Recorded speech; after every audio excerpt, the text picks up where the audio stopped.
They all knew my husband was sleeping with my sister. At our beach house reunion, they toasted to modern love. I smiled, served drinks, laced subtly. Hours later they awoke groggy, cuffed to pool chairs. My lawyer arrived. Ownership papers signed. Betray me once, enjoy early retirement. From everything to modern love.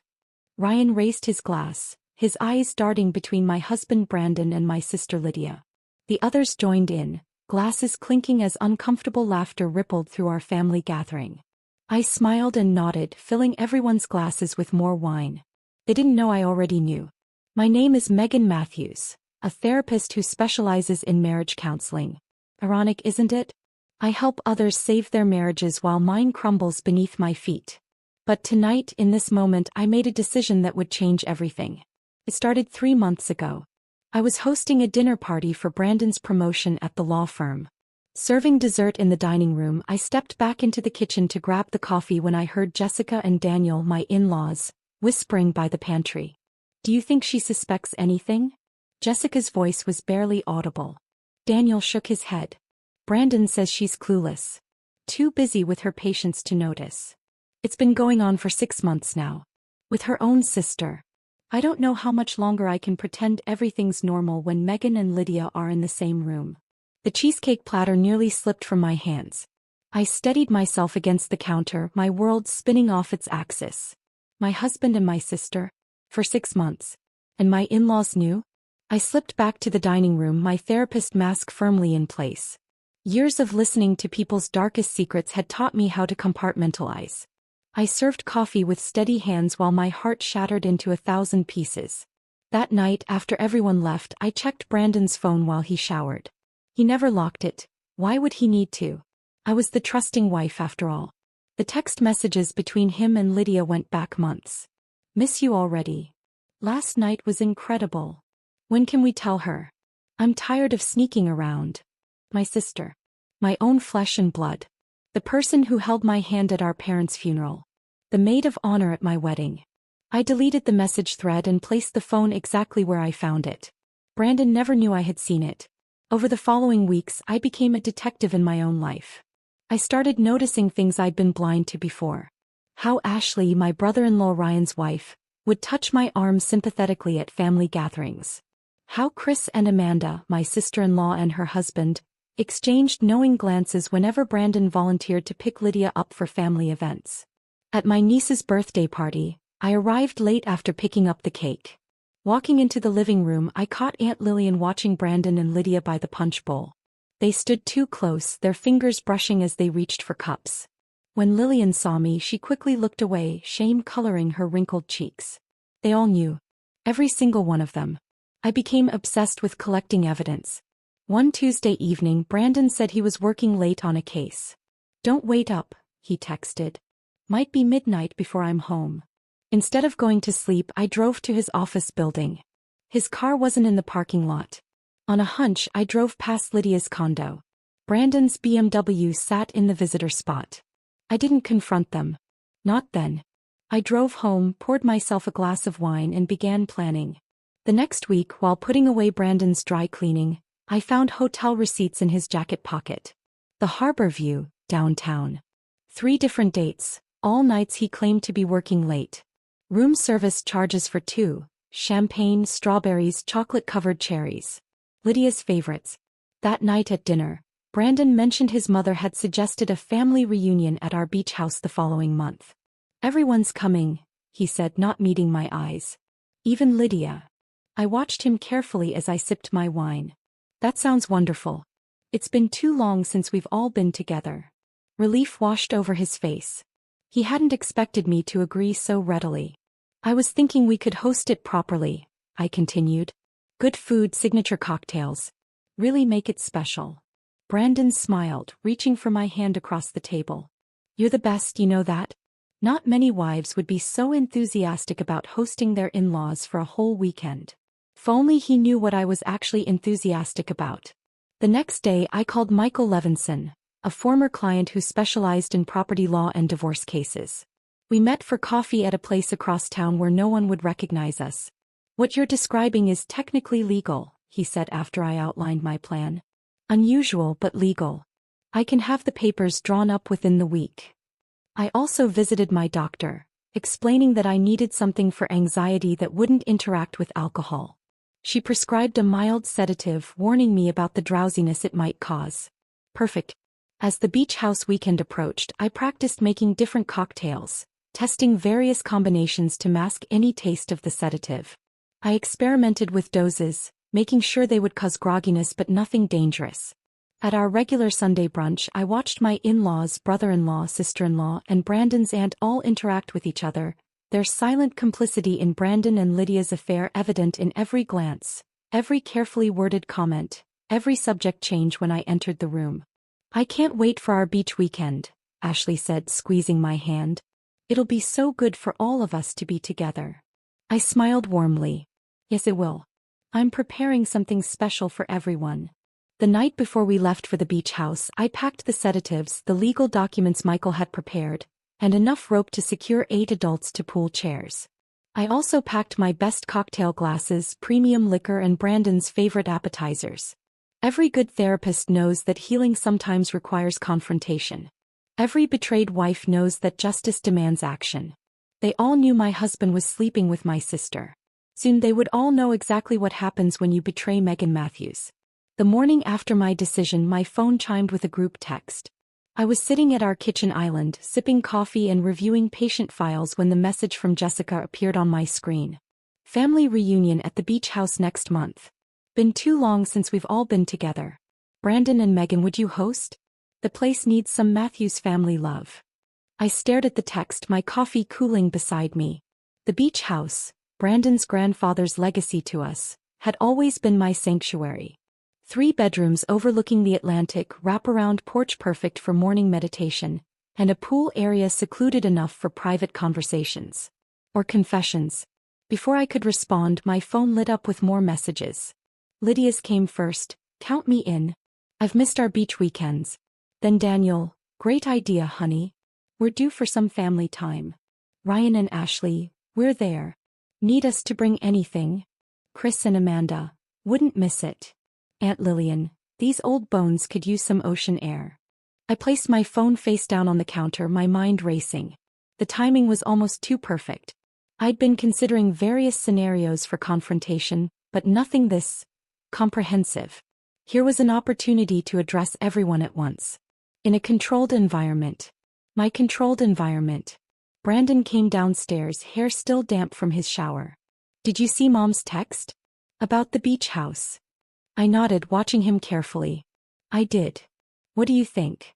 He poured himself coffee, not meeting my eyes. "I think we should do it." His enthusiasm seemed forced, overeager. "You sure? We haven't opened the house since last summer. It'll need cleaning, stocking. I can take a day off to help get it ready." He came around the island, resting his hands on my shoulders. "Come on, Meg. It'll be fun having everyone together." I leaned into his touch, remembering when his hands on my body didn't make my skin crawl with betrayal. "Including Lydia?" His fingers tensed slightly before resuming their gentle massage. "Of course. She's your sister. And everyone loves her." As I thought. "Especially you." "All right," I said, turning to face him with my practiced therapist smile. "Let's do it. Next month works with my schedule." Relief washed over his features. "Great. I'll tell Mom we're in." He texted back immediately, then kissed my forehead before heading to work. I remained at the island, possibilities unfolding in my mind like origami, precision folds creating something both beautiful and sharp. I responded to the group message, "We'd love to host. Brandon and I will handle everything. Just bring yourselves and good energy." The following day, Amanda called to suggest we shop for supplies together. "I know how much work hosting can be," she said. "Let me help." We met at Costco 3 days later, pushing oversized carts through aisles of bulk goods. Amanda chatted about her children, neighborhood gossip, everything except the elephant trampling through our conversation, her knowledge of my husband's infidelity. As we compared beach towels, I seized my opportunity. "Amanda, can I ask you something professional?" She looked up, surprised. "Of course. I have this client." "The famous client scenario?" She laughed nervously. "Very therapist of you." I smiled. "Humor me. This client suspects her husband is having an affair. She's seeing signs, catching whispers. But what's really hurting her is that their family seems to know, yet no one's told her. Amanda's face paled. She busied herself examining a towel's stitching. Maybe they don't want to hurt her. Or maybe they're protecting him? I placed beach towels in my cart. When do you think silence becomes complicity? Her hands trembled slightly as she reached for sunscreen. That's complicated. How long has this been going on? With your client. That's what she's trying to figure out. When did people start knowing? A month ago? 6 months? A year? I maintained my casual tone, selecting snacks from a display. She wonders who knew first. Amanda swallowed hard. I'd imagine it would be whoever was closest to the husband. Or the other woman. Makes sense. I moved toward the alcohol section. For the beach weekend, do you think margaritas or mojitos? Both. She seemed relieved by the subject change. Megan, about your client. Let's get tequila and rum, I interrupted. Cover all bases. By checkout, I'd pieced together more of the timeline. Amanda's nervous responses confirmed what I suspected. The affair had been going on nearly a year, and Chris had known first, having accidentally seen texts on Brandon's phone during a golf outing. The knowledge had spread through the family like a virus, infecting everyone but me, the supposed patient zero. The week before the beach weekend, Brandon left his laptop open while showering. We'd always shared passwords. Another irony of our supposedly transparent marriage. I navigated to his email, searching for Lydia's name. I found dozens of messages, dating back 14 months. My hands shook as I opened the most recent exchange from 2 days earlier. Asterisk Brandon.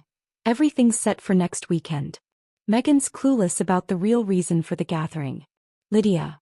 Are you sure this is the right time? Everyone in one place feels risky. Brandon. It's perfect. Mom's idea of a reunion gives us cover. After a few drinks, we'll tell her together. The family being there will keep her from making a scene. She cares too much about appearances. Lydia, what about the house? Doesn't half of it belong to her? Brandon, technically yes. But Dad's looking into options. Don't worry about that part. Lydia, I love you. Can't wait to start our real life together. Brandon, one more week, then no more hiding. Love you more than anything. Asterisk. I closed the laptop, ice crystallizing in my veins. They planned to ambush me. To announce their relationship and minimize my reaction by having the family present. And apparently, Daniel was helping them find options regarding my half of the beach house. I called Michael immediately. I need those papers by Thursday. And bring copies, enough for everyone. Everyone. He sounded concerned. Megan, are you sure about this approach? Absolutely. My voice was steady despite the rage pulsing through me. I want it ironclad. No loopholes. It will be. He paused. What about the other part of your plan? Already handled. I'd visited 3 different pharmacies, using cash and wearing sunglasses. The sedatives were measured and ready. Just be at the beach house by 9 p.m. on Saturday. Use the service entrance. That evening, I smiled through dinner with Brandon, discussing menu plans for the weekend. He suggested Lydia's favorite seafood paella. I countered with individual cocktails paired to each person's taste. You know what everyone likes? He seemed impressed. Of course, I replied, refilling his wine. I pay attention to the people I love. The last few days before the beach weekend passed in a blur of preparation. I cleaned the house myself, declining Brandon's half-hearted offers to help. I wanted to know every inch of the battlefield. I packed sedatives in my toiletry case, legal documents in my laptop bag, and rope in the trunk of my car hidden beneath beach gear. I prepared food that could be served cold, elegant appetizers requiring minimal last-minute attention. Friday morning, as we loaded the car, Brandon received a text that made him smile. He didn't know I'd seen his screen light up with Lydia's name. Ready? He asked, sliding into the driver's seat.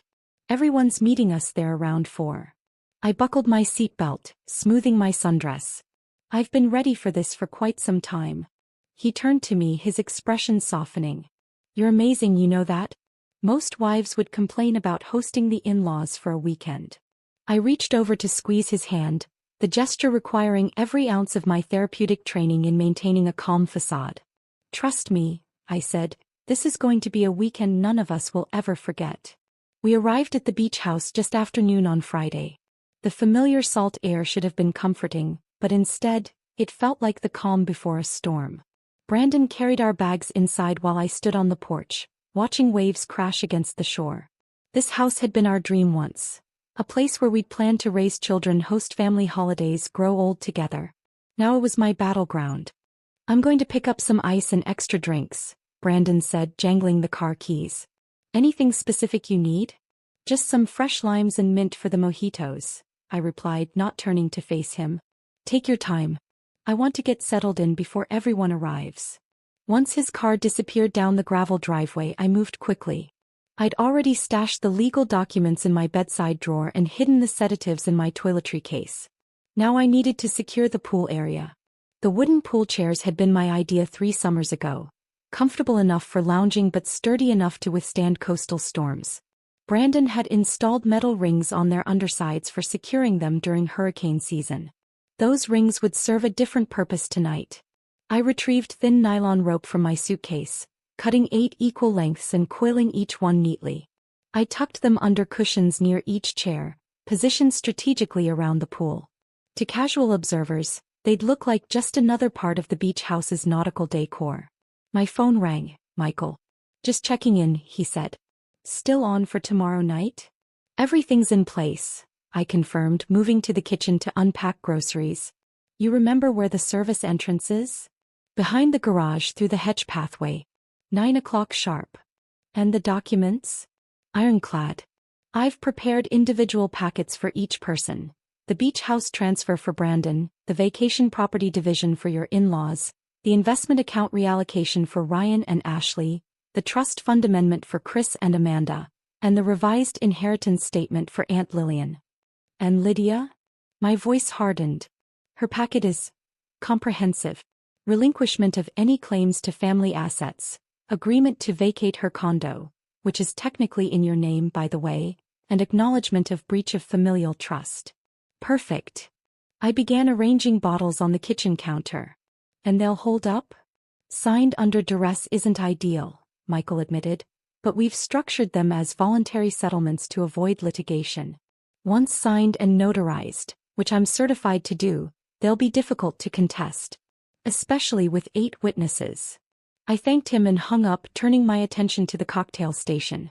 Each family member would receive a personalized drink. A final thoughtful gesture from the woman they'd collectively betrayed. As a therapist, I knew their preferences intimately, but more importantly, I understood their psychological weaknesses. Jessica was a control freak who hated feeling helpless. Daniel avoided confrontation at all costs. Ryan feared public humiliation. Ashley craved validation. Chris prized his reputation for intelligence. Amanda was terrified of abandonment. Aunt Lillian dreaded family conflict. Brandon and Lydia. Well, they feared exposure, which was already guaranteed. I laid out elegant cocktail glasses, premium liquors, and fresh garnishes. Then I carefully measured the sedative doses, considering each person's body weight and alcohol tolerance. The powder was tasteless and would dissolve completely in citrus mixers. I'd tested it on myself in smaller doses to confirm its effects. Gradual drowsiness rather than sudden unconsciousness. Brandon returned with ice and additional supplies. Everyone's on their way.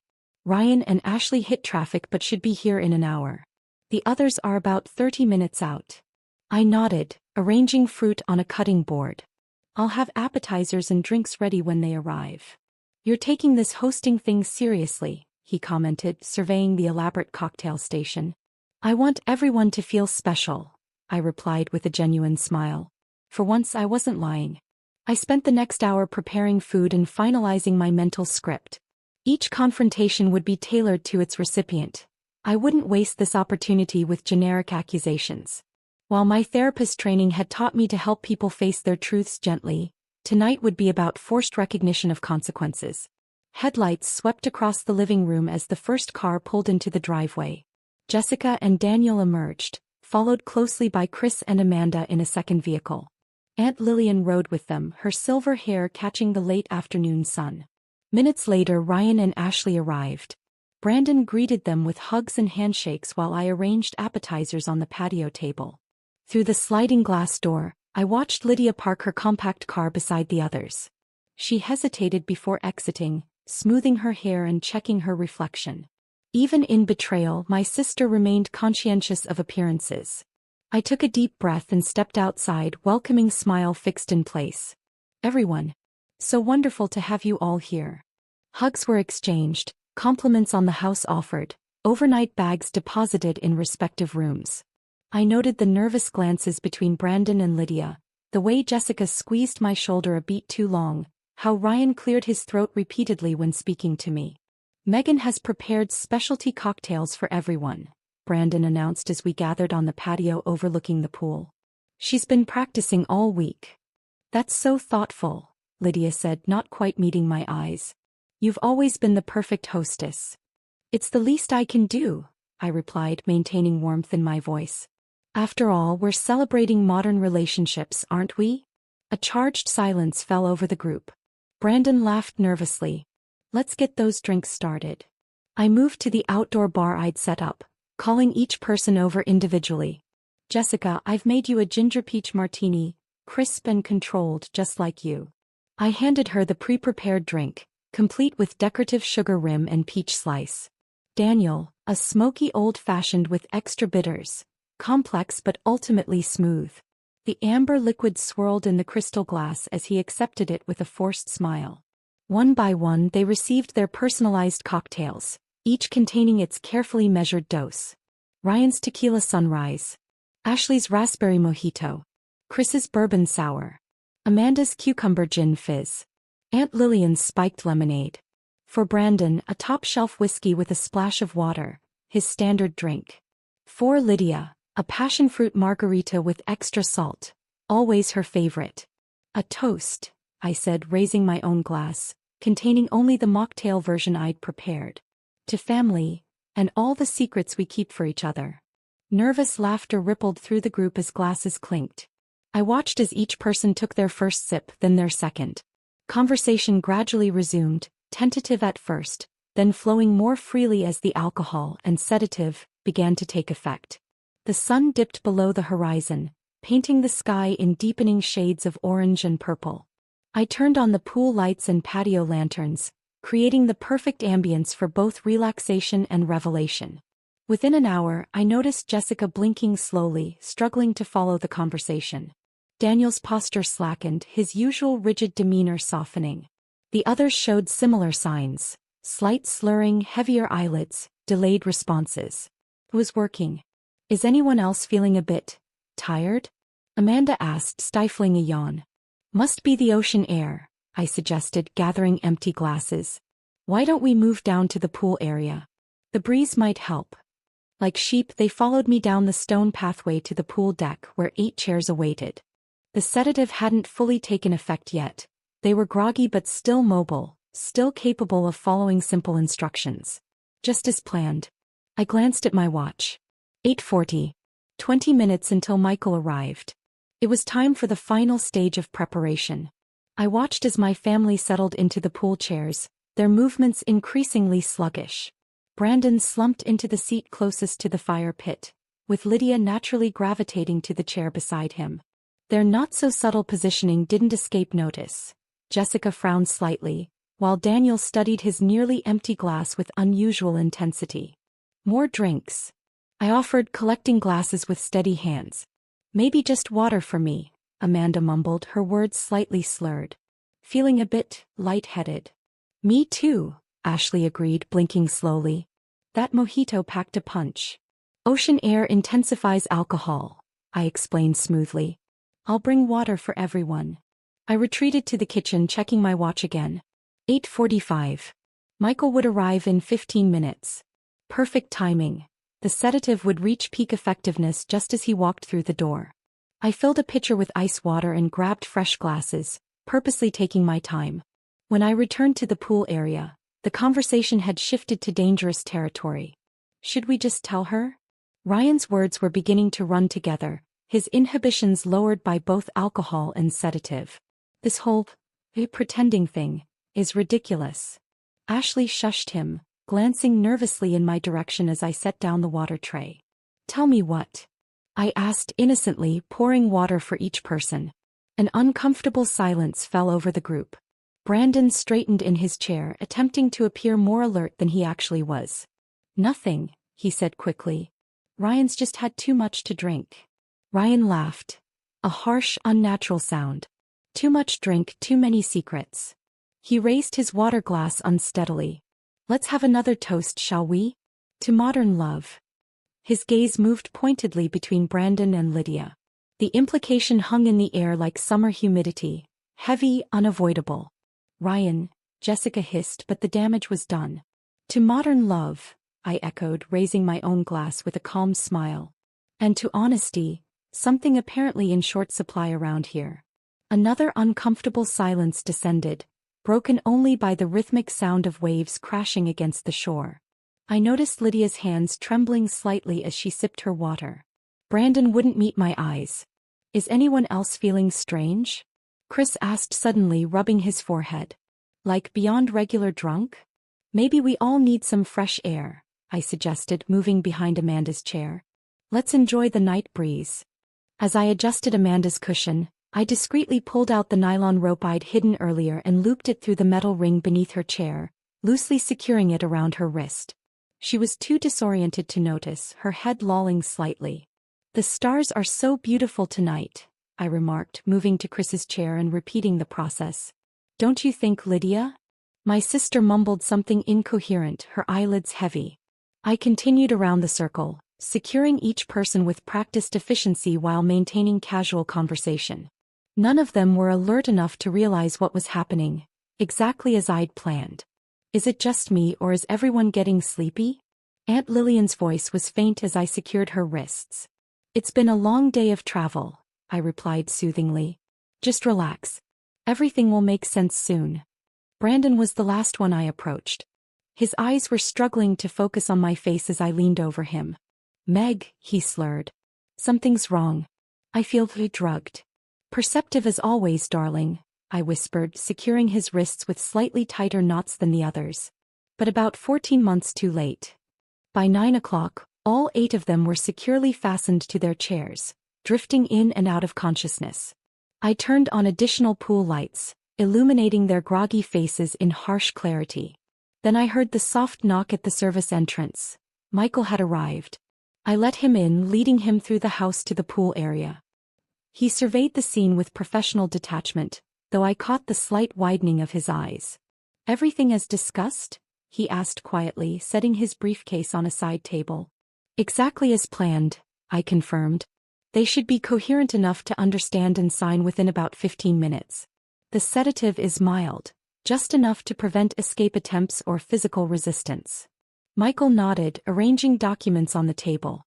I've brought a recording device as well. Legal protection. Perfect.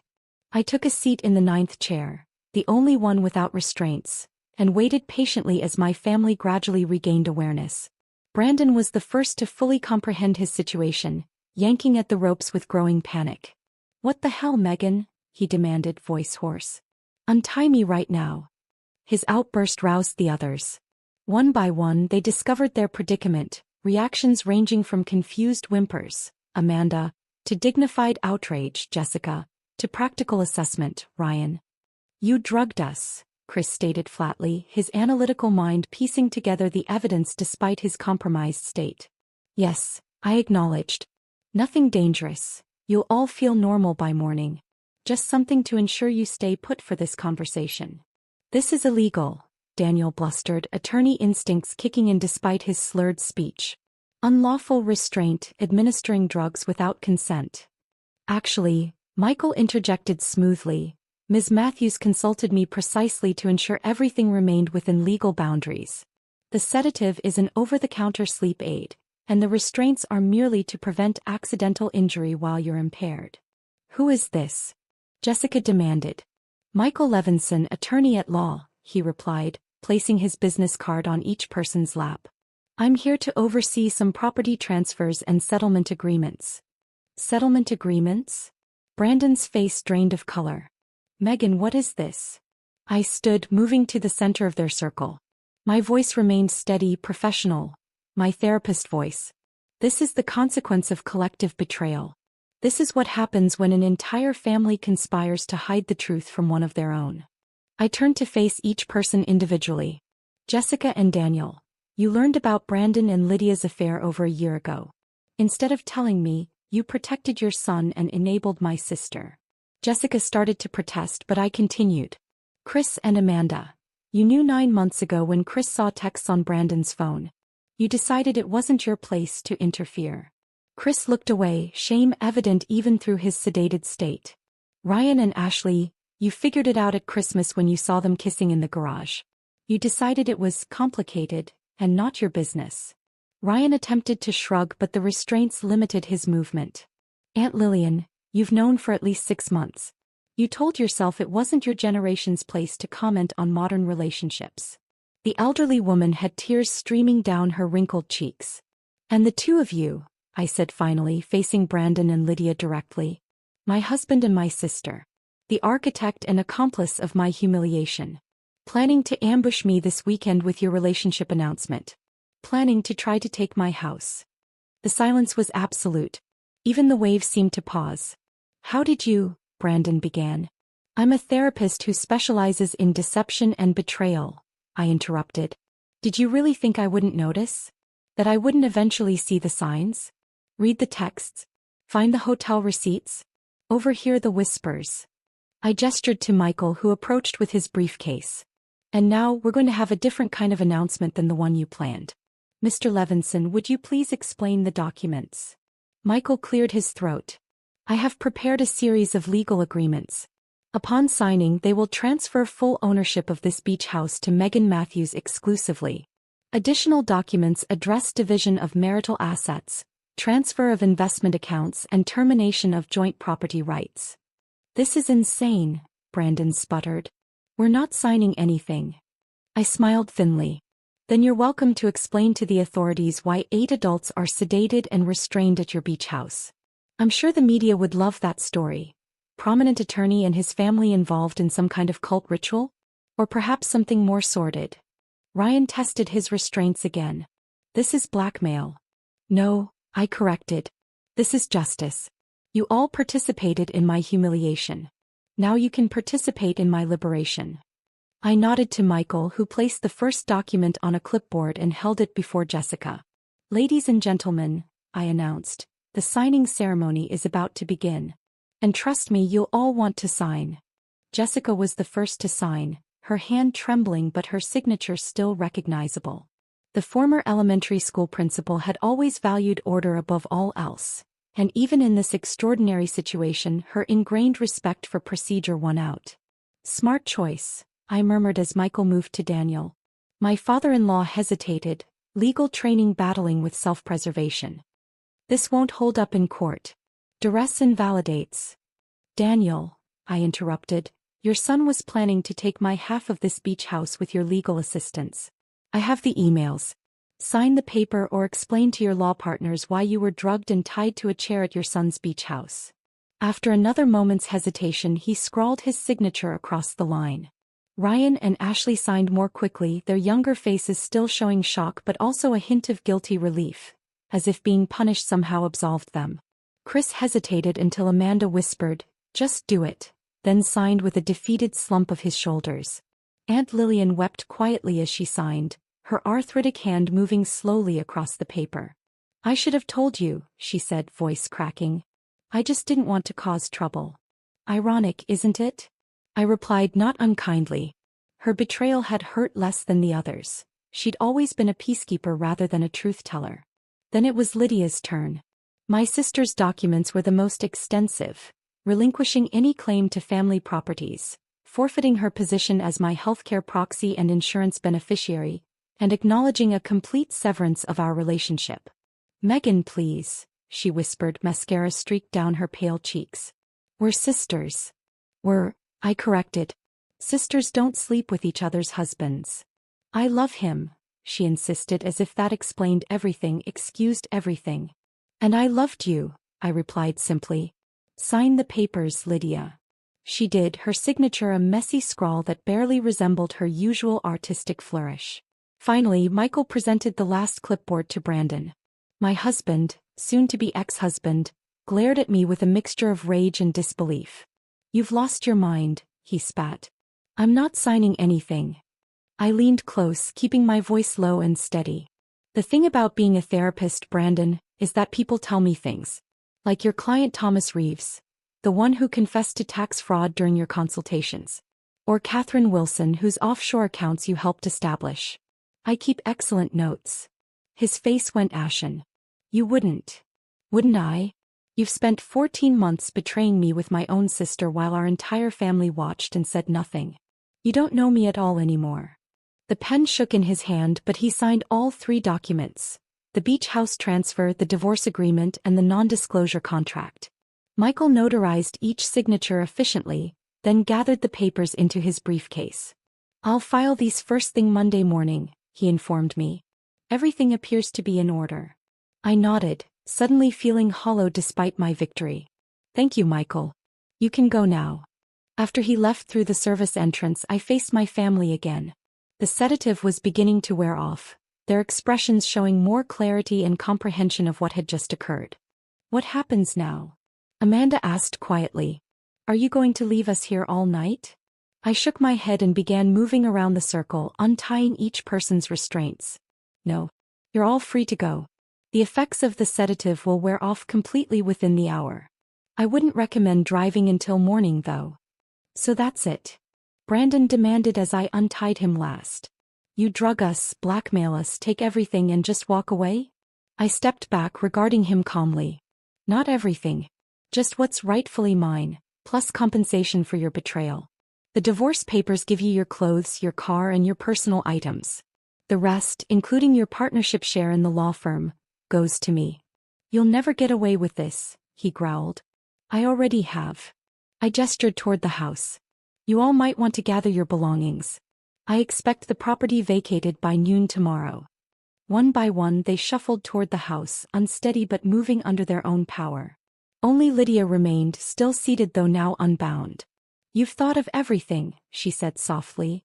"The perfect revenge." "Not revenge," I corrected. "Justice. There's a difference. Will you ever forgive me?" I considered her question seriously. "No," I finally answered. "But I will forget you, which is a mercy you don't deserve." She nodded, tears flowing freely, and followed the others inside. I remained by the pool, watching moonlight dance across the water's surface. For the first time in 14 months I felt like I could breathe fully. 3 weeks later I signed the final paperwork selling the beach house. The new owners were a young couple expecting their first child, starry-eyed and hopeful in a way that made my chest ache with both envy and nostalgia. "Congratulations," I told them, handing over the keys. "Make happy memories here." The real estate agent shot me a curious look. She'd heard rumors about the unusual circumstances of my sudden divorce and property acquisition.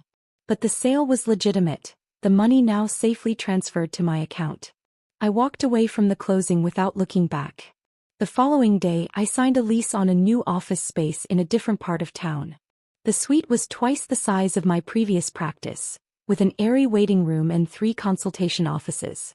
The sign installed above the door read, "Phoenix Therapy Services, Healing After Betrayal."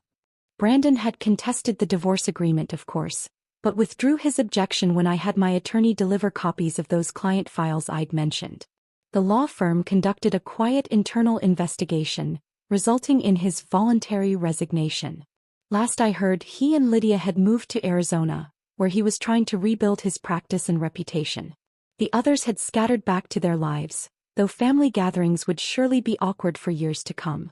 Jessica had called once, leaving a voicemail that wavered between apology and justification. I deleted it without responding.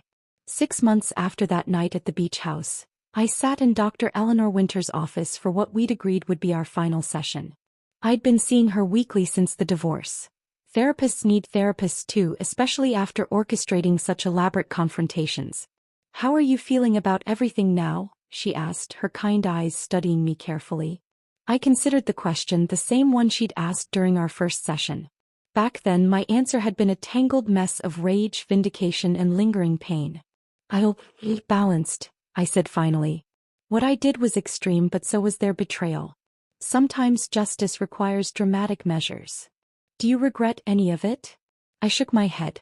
I regret that it was necessary.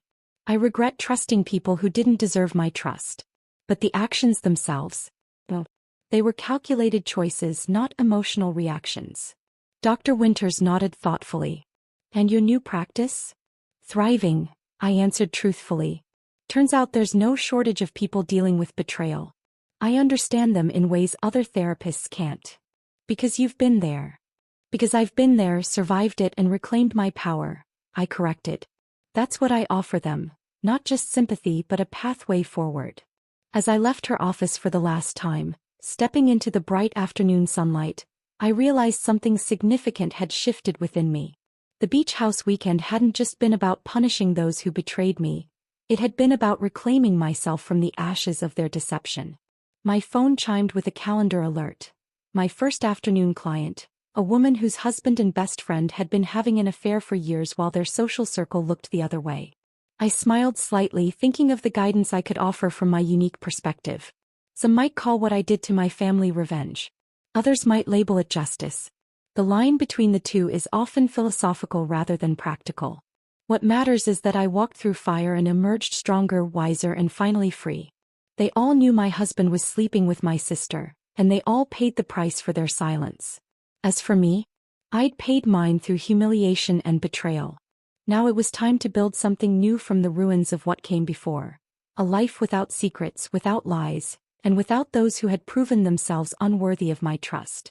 Sometimes the most important relationship to salvage is the one with yourself. If this story of sweet revenge had you on the edge of your seat, smash that like button right now. My favorite part was when Megan served those personalized cocktails, knowing exactly what was coming next. What was your favorite moment? Drop it in the comments below. Don't miss more thrilling stories like this. Subscribe and hit that notification bell so you never miss an upload.